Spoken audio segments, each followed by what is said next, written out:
Hi friends, ఈరోజు భద్రాద్రి కొత్తగూడెంలో మన బంజారా సోదరుల ఆత్మగౌరవ ర్యాలీ జరుగుతుంది. అక్కడ ఎవరెవరు వస్తున్నారు, ఏ పెద్ద నాయకులు వస్తున్నారు, అసలు దేని గురించి ఆ ర్యాలీ అనేది ఈ వీడియోలో చూసుకుందాం.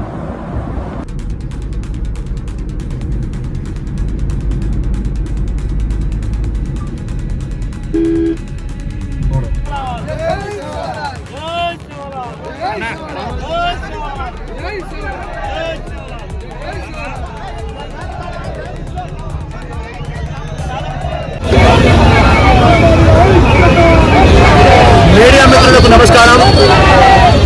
నా పేరు Islam Laxman Nayak, Telangana tribal teacher federation state president, Bhadradri Kothagudem చేసి లంబాడి చేసి నాయకుడు.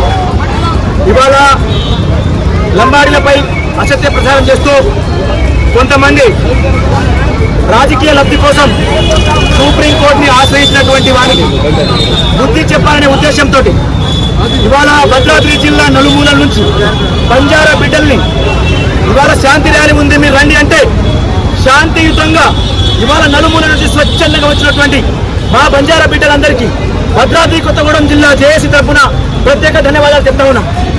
ఇవాళ బంజారాపై జరుగుతున్నటువంటి దాడిని ఇవాళ ఏదైతే మీరు మా మీద నెడుతున్నటువంటి నెపాన్ని మేము తిప్పికొట్టేలా అనేక ఆధారాలు, అనేక సాక్ష్యాలు ఇవాళ సుప్రీంకోర్టు హైకోర్టుకి ఇచ్చి ఇవాళ మీరు చేసేటటువంటి ఏదైతే తప్పుడు ప్రచారం ఉందో అది ముమ్మాటికి తప్పు అని ఇవాళ హైకోర్టు కూడా తేల్చి చెప్పి ఏ అంశమైనా భారత రాజ్యాంగం ప్రకారం ఉభయ సభల్లో పార్లమెంట్లో చట్టబద్ధత అయితే అది మేము ఇన్వాల్వ్ కాము, అది కేవలం మళ్ళీ పార్లమెంట్లోనే జరగాలి. ఆ విషయాన్ని మీరు గుర్తుపెట్టుకోమని ఇవాళ గౌరవ హైకోర్టు ఆల్రెడీ తీర్పిచ్చి వాళ్ళని నెట్టేసింది. అయినా కాదనకుండా అనైక్యత కోసము, రాజకీయ లబ్ధి కోసము ఆయన చేస్తున్నటువంటి ఏదైతే తప్పుడు ప్రచారం ఇవాళ తిప్పుకోవడాన్ని ఏదైతే ఇవాళ నాయకులుగా చలామవుతున్నటువంటి తెల్ల వెంకట్రావు గారు, సోయం బాబురావు గారు, మీరు గతంలో చట్టసభలో పోయి ఉన్నారు. చట్టసభలో పోయిన మీరు గిరిజనులకు ఏజెన్సీ ప్రాంతాలకు రావాల్సినటువంటి అంశాల మీద మాట్లాడుతుంది. మీరు ఇవాళ వ్యతిరేకంగా మాట్లాడి ఇవాళ హక్కులు పోయేలా మీరు చెల్లించుకున్నారు. ఇవాళ జీవో నెంబర్ 3 పోయింది. రేపు 1/70 యాక్ట్ మీద కన్నేశారు. రేపు ఇదే షెడ్యూల్డ్ ఏరియాలో సర్పంచ్ల మీద, ఎంపీటీసీల మీద కూడా వాళ్ళు కన్నేశారు. అంటే మీరు ఇవాళ ఏదైతే ఈ గిరిజన సమాజాన్ని విచ్ఛిన్నం చేయడానికి మీరు పూనుకున్నారనేది వెరీ క్లియర్గా అర్థమవుతా ఉంది. అదే రకంగా రేపు డీలిమిటేషన్ జరగబోతాం.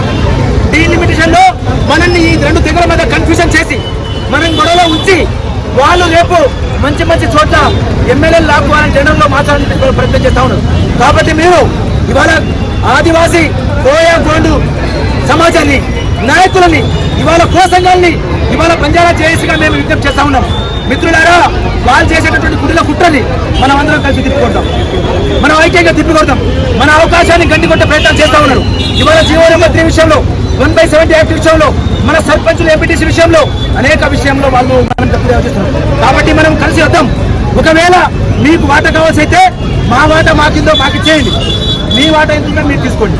కానీ మన తెగల మధ్య కూడా సోదరులు కర్రచ్చుగా అసలు దాని గురించి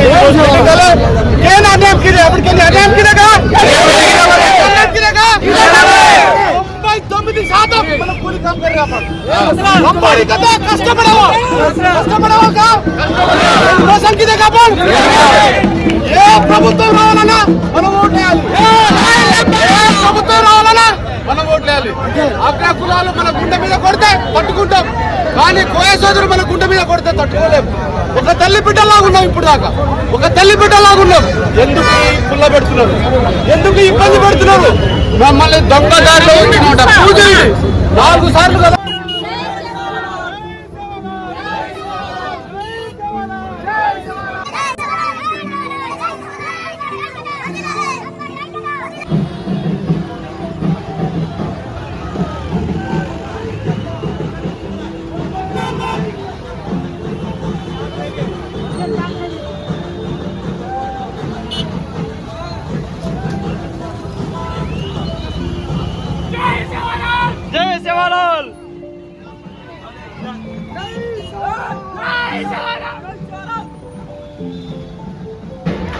చూసారుగా ఫ్రెండ్స్, ఇంతమంది రావడానికి గల కారణం ఏమిటంటే మన బంజారా సోదరులని ఎస్టీ జాబితాలోంచి తీశారని కొంతమంది అగ్రనాయకులు మన ప్రభుత్వానికి విన్నపించారు.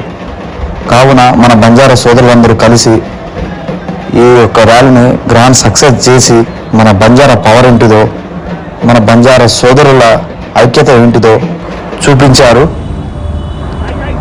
జై గోర్ బంజారా, జై సేవలాల్.